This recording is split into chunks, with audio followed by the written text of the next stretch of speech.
বাবা গরিব মানুষ, রিক্সা চালাই, ভ্যান চালাই। সকালবেলা বাহির হইছে, 7 বছরের ছেলেটা ডাক দিছে, আব্বু আব্বু গো, আজকে বাড়িতে আসার সময় আমার জন্য 1 হালি কমলা আইনো গো বাবা।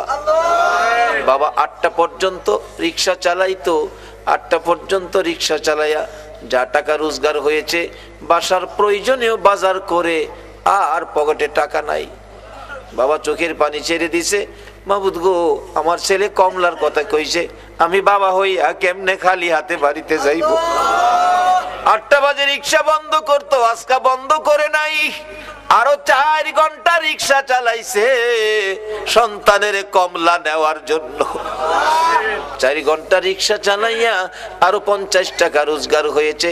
4টা কমলা কিনে 12টার দিকে বাড়িতে গেছে, যাইয়া দেখে সব ঘুমিয়ে রইছে। ডাক দিছে, দরজা খুলো। বিবি দরজা খুলেছে। আমার কমলা খাওয়াই না কই গো? আমি কমলা আনছি, 4 ঘন্টা রিক্সা চালাইছি। যেই বাবা সন্তানের কমলার জন্য 4 ঘন্টা রিক্সা চালায় রে, এই দরদি বাবা কার জানি দুনিয়ায় নাই।